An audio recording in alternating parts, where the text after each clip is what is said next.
and welcome to Haunted Montreal's Spooky Story Sessions. I'm your host, Holly Rhiannon, and today I'm going to tell you all about Hôtel-Dieu de Montréal.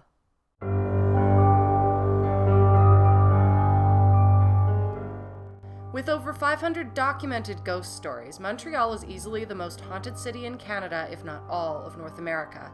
Haunted Montreal is dedicated to researching these paranormal tales, and our channel brings you new videos in both French and English every second Saturday.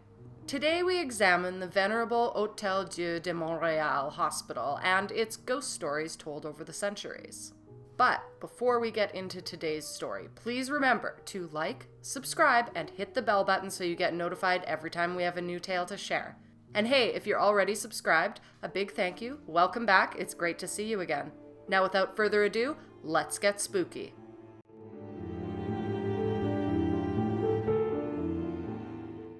Hôtel-Dieu de Montréal is one of North America's oldest and most haunted hospitals.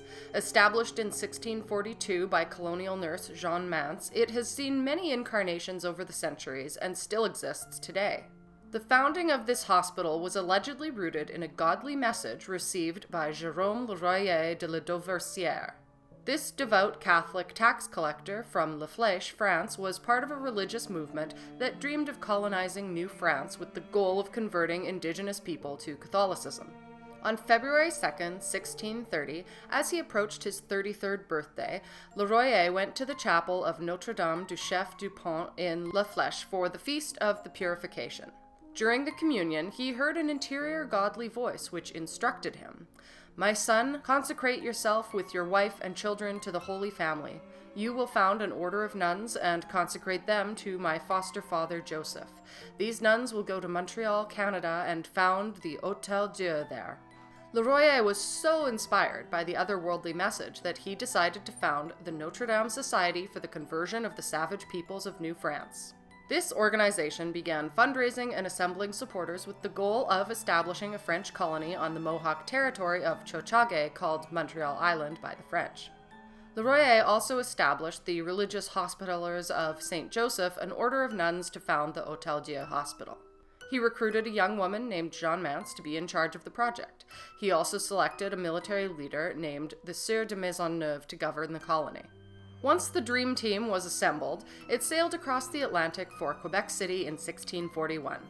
After spending the winter in the colony, in May 1642, it set sail to colonize Tiohtià:ke. The French had an advantage in that the Mohawk people were not in this part of their territory at the time. It's important to note that the Catholic colonists were terrified of the devil and his evil minions. They saw demons as having a special mission to harass and thwart any Christian project, especially works of charity and compassion like hospitals, orphanages, and shelters.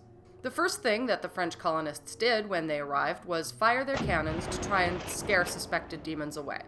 Father Vimont, a Jesuit priest who was part of the group that founded the city, wrote, "The thunder of the cannon reverberated over the whole island. The demons were no doubt dismayed at a sound that testified to the love we have for our Great Lady." The Great Lady was the Virgin Mary, and the religious colonists named their city Ville-Marie in her honor. With the construction of the Ville-Marie colony, Jeanne Mance created a rudimentary hospital in 1642 within the palisades of the fort. When the first stone hospital was built in 1645, Jeanne Mance officially founded the Hôtel-Dieu de Montréal on October 8th, as confirmed by a patent of King Louis XIV of France. When the Mohawk First Nation realized that Tiohtià:ke had been colonized, an all-out war broke out with the French, and in 1649 the hospital was briefly closed and converted into military installation. The hospital grew when two surgeons arrived from France in 1653, and authorities began constructing a chapel on the site. However, disaster struck on February 22, 1695, when a mysterious fire burned the hospital to the ground. Authorities blamed the inferno on a demon. As they rebuilt the hospital, the nursing sisters complained that the same demon had arrived to terrify them. They claimed that he ran around the hospital at night with a big candle in his hand. The demon was seen dashing from window to window, frightening passers-by on St. Paul Street. The demon raised a horrible racket by throwing piles of building materials down the stairs into the cellar. Sometimes he could be heard working all night long with an axe and a saw as though he was a carpenter. There were also nights when the demon galloped around on the roof like a frisky young horse, or walked the length of the dormitory clattering as if wearing wooden shoes. He finally rolled a large barrel down the stairs before moving on to terrorize other places.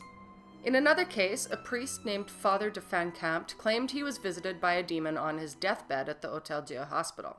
The demon taunted him and tried to bring him to purgatory, so Father de Fancampt refused to die until the demon was exorcised by another priest. The hospital would burn to the ground again on June 19, 1721. While celebrating the feast of Corpus Christi, soldiers fired a volley into the air. A bullet struck the Hôtel-Dieu, triggering a devastating fire that destroyed the hospital and burned down 138 homes. A third hospital was soon built, but it was not to last very long. The third version was destroyed on April 10, 1734, and a slave woman named Marie-Josephe Angelique was accused of arson. It had started on the south side of St. Paul Street and spread very quickly. The fire was so intense that the law enforcement officers could not even get close to it. Due to a strong wind blowing from the west, the fire spread and destroyed 46 houses along with the Hôtel-Dieu hospital in less than 3 hours. Half of the city was completely ruined. Rumors began to circulate that Marie-Josephe Angelique had set the fire in the attic of her mistress's home, one Madame de Francheville on St. Paul Street. Even the town crier announced that she had started the fire. Though there were no witnesses, Marie-Josephe was arrested and put on trial for arson. Some 20 colonists filed before the judge. All of them were convinced that the slave of Widow Francheville was guilty, yet not one of them saw her set the fire. She was declared guilty by the judge and was sentenced to have her hand cut off and then to be burned alive at the scene of the fire with her ashes scattered to the wind. However, all death penalties in New France were automatically appealed to the governor in Quebec City. The governor reviewed the case and he felt it was too cruel. He decided to reduce the sentence. Her hand would no longer be chopped off, and instead of burning her alive, she would be hanged first and then her body would be thrown on the funeral pyre. That afternoon, Marie-Josephe was taken one last time through the streets of Montreal on the back of a horse-drawn garbage cart. She was dressed in a long white robe with a sign made from the burnt wood of the home around her neck with the word incendiaire or arsonist inscribed upon it. She was forced to wear a noose dangling around her neck and to carry a 2-pound lit wooden torch as reminder of her alleged crime. When they arrived at the site where Madame Francheville's home had stood, Marie-Josephe mounted a scaffold with piles of firewood underneath it. She was then hanged, and then the large funeral pyre was built. Her body was cut down and flung into the blaze. Once her body had been cremated, her ashes were scattered to the wind. Today, the ghost of Marie-Josephe Angelique is probably the most well-known in Old Montreal. Not only have there been numerous sightings of her limping through the streets in a long white robe with a torch in her hand, but her story has also been featured on TV programs like Creepy Canada. The fourth Hôtel-Dieu hospital was then built. It would be the last and most enduring structure on the original site.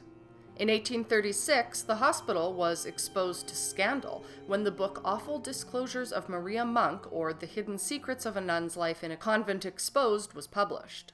It claimed to reveal systematic essay of nuns and infanticide of the resulting children by Catholic priests in her convent and the Hôtel-Dieu hospital. In it, Monk claimed that nuns of the religious hospitallers of St. Joseph, whom she called the Black Nuns, were forced to copulate with the priests in the nearby seminary. The priests supposedly entered the convent through a secret tunnel. If the union produced a baby, the priests baptized it, and then strangled the baby and dumped it into a lime pit in the basement.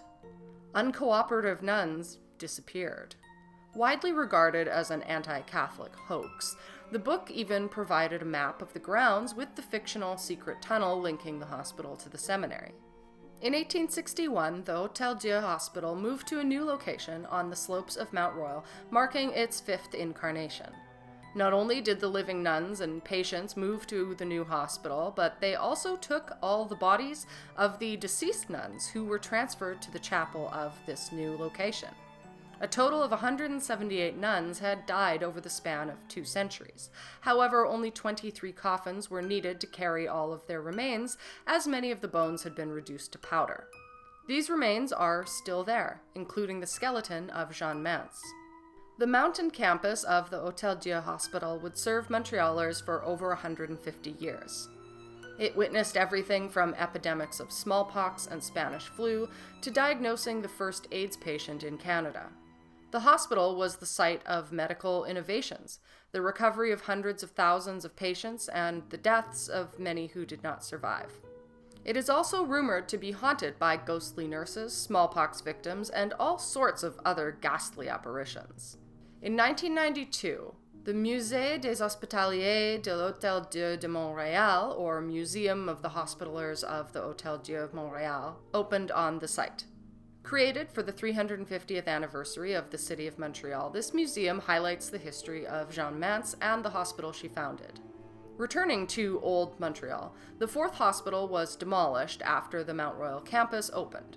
Store warehouses, the most common type of building in Old Montreal, were erected in its place between 1861 and 1874.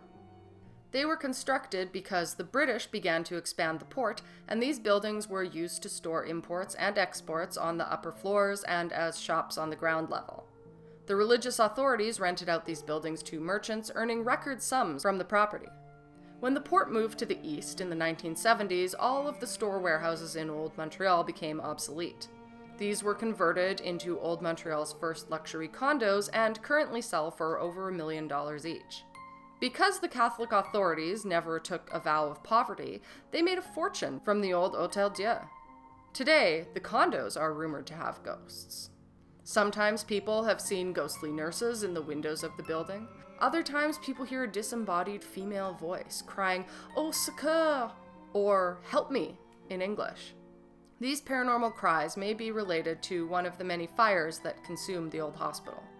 In any case, on September 23, 2017, the Hôtel-Dieu moved from its Mount Royal site into the CHUM Super Hospital along with several older facilities. Today, one of the oldest hospitals in North America is still operating in the most ultramodern of settings. One constant question is whether any ghosts or demons have followed the Hôtel-Dieu Hospital to its newest location. While hospital management has denied that the new location has any paranormal activity, Haunted Montreal was contacted by a man who was recovering from a heart attack in October of 2019 at the CHUM location. The patient claimed that while resting one afternoon in his hospital bed, he suddenly smelled a sulfurous odor like rotten eggs. At first, he thought that an orderly was bringing some sort of nasty food, especially as he could hear footsteps approaching the room. However, while the footsteps stopped outside of his door, nobody opened it. "Is anyone there?" he asked, but there was no reply. The patient pulled himself out of bed and slowly walked to the door, holding his nose as he went due to the stench. Once at the door, he turned the handle to try and open it. It seemed to be locked. Puzzled, the patient continued trying to turn the handle when all of a sudden the lights began flickering on and off in the hospital room. He then began to hear what sounded like demonic laughter. It started slowly, with some deranged snickering, and soon developed into a roaring, full-throated cackle.